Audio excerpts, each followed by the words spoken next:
There is a kind of sadness that does not scream. It lingers quietly beneath the surface, like the calm of a still lake concealing a violent storm below. And sometimes the people who smile the brightest, speak the most eloquently, or inspire through beauty are the ones silently drifting through a fog they cannot name. They wear grace on the outside, while chaos churns within. This silence is not weakness. It is a quiet kind of suffering. Depression, a word we hear constantly, passed around in clinical, political, or pitiful tones. Yet rarely do we hear it spoken of philosophically. Rarely do we pause to ask, what is depression, not just as a disorder, but as a human condition? What is it trying to show us? What ancient truth lives in its shadow? Is it more than a chemical imbalance? Could it be a kind of message, a signal, a doorway? In our modern world, we tend to treat depression as a mechanical fault to malfunction in the brain, an imbalance to fix, a disorder to medicate. And yes, in many cases, that's absolutely true. Medication and treatments save lives. But what if that's only part of the story? What if there's something else in that darkness? Something more ancient than modern medicine? Something whispering quietly beneath the surface of our lives? You might be surprised to learn that one of the earliest thinkers to explore the nature of depression wasn't a therapist, doctor, or modern writer. He was a philosopher in ancient Greece, a man named Aristotle. Yes, the same Aristotle we associate with logic, reason, and virtue was also deeply curious about sorrow. Asked a question most still fear to ask today.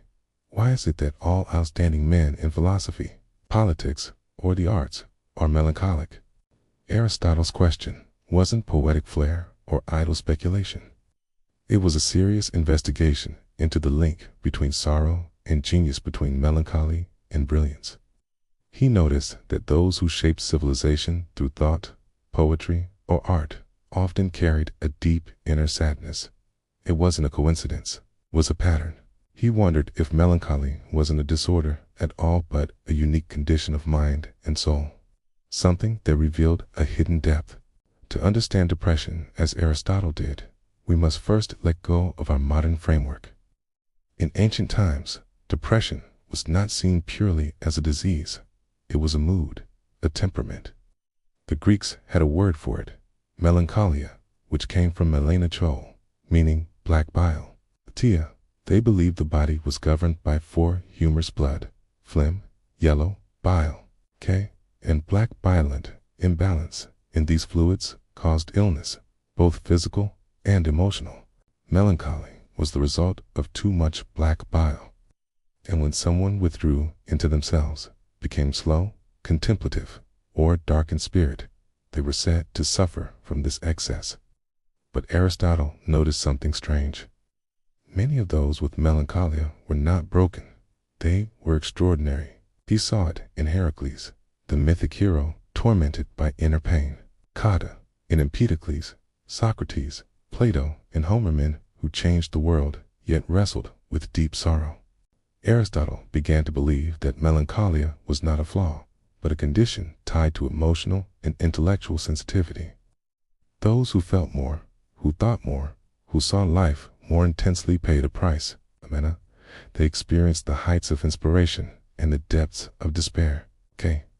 They were capable of transcendent beauty and unbearable pain. And perhaps this intensity wasn't weakness, but the cost of perceiving reality more deeply than most ever do. This idea rippled through time. In the Middle Ages, melancholy was seen as part of divine madness, the sacred sorrow of mystics and poets. By the Renaissance, it became almost glamorous. Artists like Dürer painted it. Quino described it as the shadow of brilliance. Shakespeare's Hamlet, lost in sorrow and thought, embodied this tragic figure. Melancholy was not something to cure, it was something noble, even romantic. But this view didn't last forever. Today, we've gone in the opposite direction. Depression is no longer romanticized, it's medicalized. It's categories, and diagnoses. While this model is essential and often life-saving, It can sometimes strip depression of its humanity, can reduce a complex emotional and spiritual experience into a sterile condition. But what if depression is not always a problem to be solved? What if it is a message waiting to be heard? Depression can be a signal, a cry from the soul, a call to attention that something within us is unresolved, that a deeper part of our being is buried under noise, distraction, and expectation, and it longs to be acknowledged. Sometimes depression is not just the absence of joy, but the presence of unspoken truth. It's not always a malfunction. It can be a form of inner awakening, one that asks us to go inward. Aristotle understood this duality. He didn't glorify suffering, but he didn't dismiss it either. He believed that melancholy could either destroy a person or become the fire that shaped them. It depended on how they related to it, how they managed it. The same storm that sinks one ship could carry another to a new shore. This insight still holds power today. Depression can be danger or it can be transformation. When we look at the lives of artists, philosophers, spiritual leaders, and creatives, we often see that depression was not a detour. It was part of the journey. A dark tunnel that led to illumination, a descent that gave rise to wisdom. But many who suffer today have no guide, no context, no story in which to place their pain. Their sorrow feels like failure. Their suffering feels invisible, and that invisibility is deadly. That's why we must return to philosophy, to timeless wisdom. It reminds us that depression is not new and it is not shameful. It is part of the human inheritance, part of the soul's mysterious unfolding. It is not weakness, but an invitation to listen more deeply, to care more honestly, and to live more truthfully. Depression, when held with compassion and understanding, can lead us not away from life, but toward it. So maybe depression is not always something to fix. Maybe it's something to understand. Maybe beneath its silence is a voice, the soul's voice, is asking us to pay attention. And maybe, just maybe, when we learn to listen to that voice, we begin to heal. Not by escaping sorrow, but by transforming it. Not by silencing it, but by letting it speak. And in doing so, we step into the ancient conversation of being human. Modern psychology has come a long way since Aristotle's theory of melancholic temperament. Today, depression is one of the most studied mental health conditions in the world, affecting over 280 million people globally. But even with all our scientific language, serotonin, trauma, neurotransmitters, some part of the mystery remains unsolved. Because depression is not just about brain chemistry. It is about meaning. It is about identity. It is about a disconnection from the self. At its core, depression can feel like emptiness wrapped in fatigue. It is not simply sadness. That would be easier. Sadness has a shape. Depression is more like fog. A feeling that life has lost its taste, that nothing matters, that you don't matter. Carl Jung, the father of analytical psychology, saw this as not merely an illness, but a spiritual crisis. He believed depression was often the psyche's way of forcing us to turn inward, to let go of false identities, to confront the shadow we've buried. In Jung's words, depression is like a woman in black. If she turns up, don't shoo her away.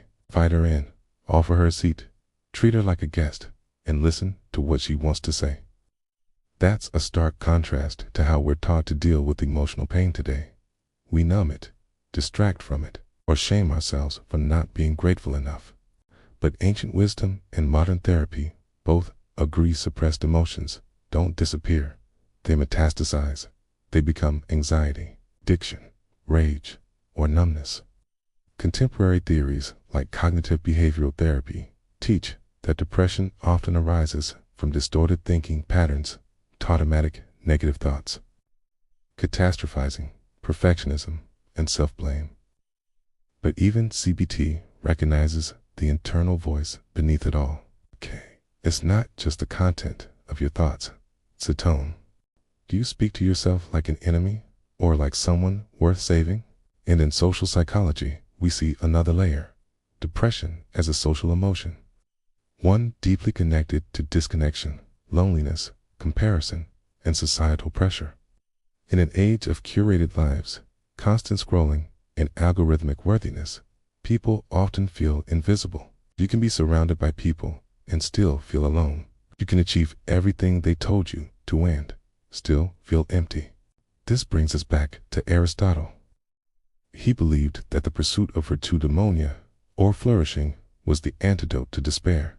Not success, not fame, not pleasure, but meaningful engagement with the world. Lining your actions with your deepest values. Living a life that is coherent with your inner self. And yet, many of us even know what our inner self is. How many of us are just performing, trying to be enough, trying to not fall apart? Depression may be painful, but it is also honest. It strips away illusion. And if we have the courage to listen, it might just lead us to who we really are. Depression does not shout cues. It quietly rearranges your life. It starts small. Perhaps you stop returning messages.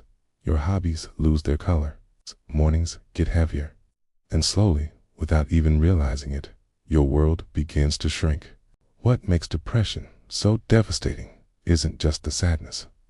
It's the disappearance of self. A version of you that used to laugh, create, connect. That person seems to recede into the background, and all that remains is the echo. Emotionally, it's a landscape of numbness. You no longer cry because tears take effort. You no longer hope because hope feels like a setup. You don't even feel alive. Not really. You are simply enduring. Not living, but lasting. And then come the consequences, some obvious, others subtle. Your relationships start to fray. Not because you don't care, but because you no longer know how to show it. People say you've changed. They mean well, but they don't see that the change isn't a choice. It's a survival strategy. Your work and creativity suffer. Tasks you once completed easily now feel impossible. Deadlines loom like thunderclouds. Imposter syndrome grows louder. You wonder if you'll ever feel competent again. And worst of all, your sense of identity fractures. You look in the mirror and no longer recognize who's staring back. You wear a mask so often that you begin to forget what your real face looks like underneath. But this, too, is not a modern story alone. The consequences of untreated, unspoken despair ripple through history like an underground river. In mythology, we see Narcissus, a figure so consumed by illusion and unfulfillable longing that he withers beside his own reflection. In the Sufi tradition, there is the concept of Gerbert's spiritual exile. A deep sadness not caused by the world, but by separation from the soul's origin, from meaning, from God, from one's true self. Even the medieval mystics wrote of the dark night of the soul, a period of total desolation, when the divine goes silent and the ego collapses. They saw this as a sacred phase, a passage, not a punishment, but only if one had the strength to pass through it. Fortunately, today's culture doesn't offer much patience for soul states. You're expected to bounce back, to grind, to smile for photos, to fix it fast and move on. But depression doesn't operate on deadlines. It's not a broken leg. It's a broken story about who you are, what life means, and whether you're worth loving. And the danger of ignoring it isn't just personal, it's collective. Society that doesn't know how to sit with sorrow will drown itself in distraction. We build louder lives to escape quieter truths.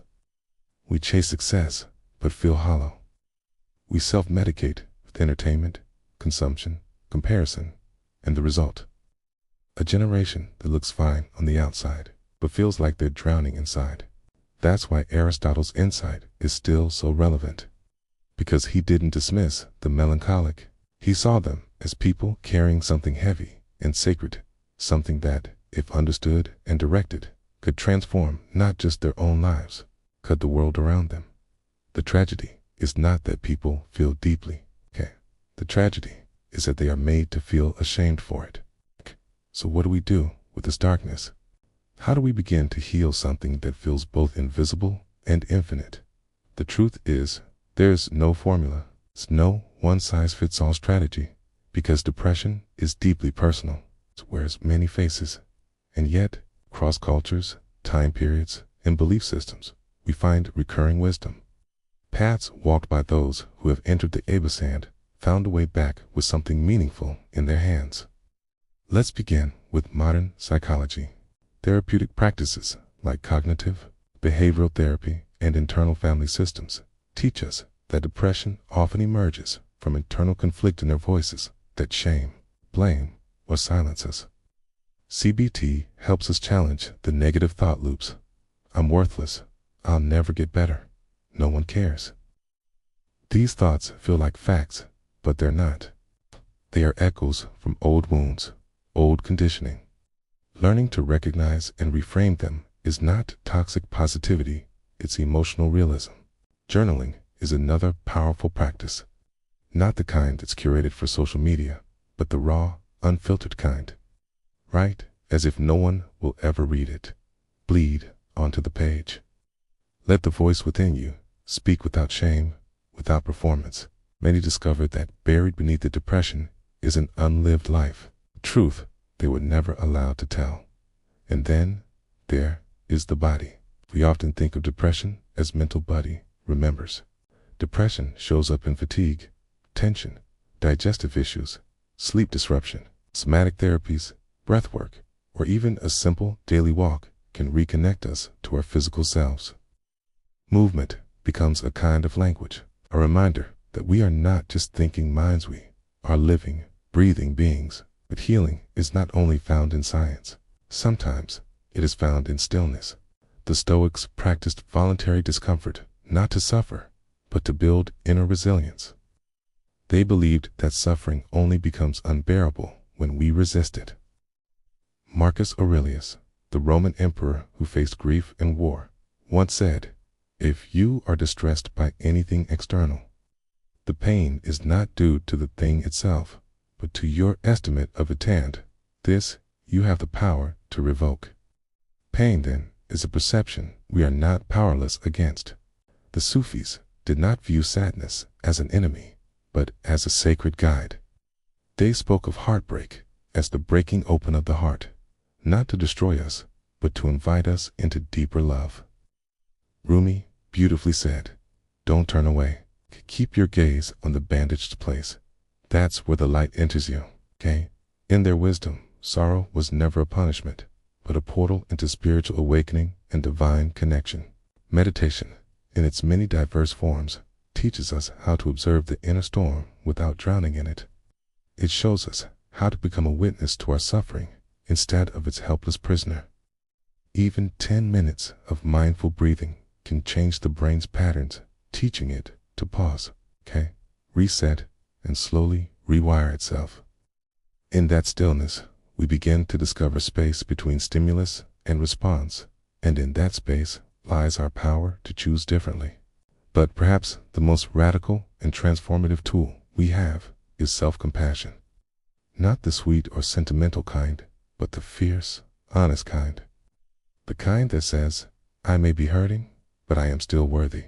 That affirms, "I don't need to earn rest. Okay, so I am allowed to be fully human." Though it sounds simple, for many it is revolutionary. In a world of performance, kindness to oneself is a quiet form of rebellion. Aristotle believed in cultivating virtue habits that shape the soul over time. And maybe, in our fractured age, tending to our inner world is the new virtue. Not in isolation, but in authentic community. Not with perfection, but with presence. So if you're in that space right now where nothing makes sense, where you feel lost or unlovable, please know this. You are not broken. You are in the process of becoming. And even here, wisdom is waiting. So what have we really learned? We started with a question whispered by Aristotle 2,000 years ago. Why do those touched by brilliance often walk hand in hand with melancholy? In chasing that question, we discovered that depression is not only a medical condition. It is also philosophical, psychological, deeply and unavoidably human. Yes, it can be clinical. Yes, it can be dangerous. It can also be instructiva, message from the soul that can't be silenced. We saw how ancient thinkers like Aristotle understood the paradox of sorrow, that those who feel the deepest pain often carry the most profound potential. We explored how modern psychology provides tools and language to make sense of our darkness, and how various cultural and spiritual traditions offer us frameworks that transform suffering into meaning. What matters most is the recognition that pain can shape us, not just break us, if we are willing to listen. Most importantly, we've come to this powerful truth. Depression is not a sign of weakness. It is a measure of depth.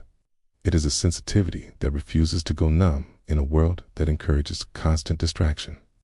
It is the presence of a soul that cannot pretend. We may never escape pain entirely, but we can shift how we carry it.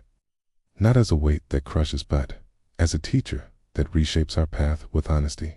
Carl Jung once said, "I am not what happened to me. I am what I choose to become." And perhaps that is the greatest philosophical lesson of all, that even inside our suffering, we still possess agency. We still have the ability to choose meaning, even when hope feels faint or far. In that choice lies transformation. In that moment of clarity, something ancient and sacred awakens. Something that says, "I will not disappear. I will become." So if you are someone who feels too much, who thinks too deeply, who sometimes vanishes into your own thoughts, you are not alone. You are not lost. You are part of a long and silent lineage of seekers, feelers, and healers. People who have turned pain into wisdom. People who have walked through the dark, not by escaping it, but by becoming the light that others can follow when their own paths go dim. You made it here, not just to the end of a video, but through the weight of something most people never speak about. Okay? And that alone is strength. Okay? This channel exists for people like youth, quiet thinkers, the overfeelers, the late night souls who crave not more noise, but meaning, depth, clarity. If something in this message stirred your heart, made you feel seen, then you already know this is more than content. It's a mirror. This is a space for emotional reflection, a refuge for those tired of pretending, for those reclaiming parts of themselves they thought were too broken to heal. Because the truth is, you were never meant to be numb. You were never built to perform happiness like a puppet on stage. You were meant to feel deeply, live courageously, and rise even through your tears. That is not weakness. That is your gift. That is your inheritance.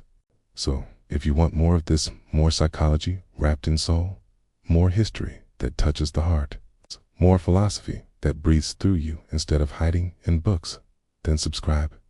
Not for numbers or clicks, but because we are building something sacred here. A movement, a mirror, a community. Each video is crafted like a letter to the part of you still healing, to the part of you still hoping, to the part of you still becoming. We speak of sorrow here, but also of rebirth, of reclaiming your power, of seeing yourself clearly for the first time.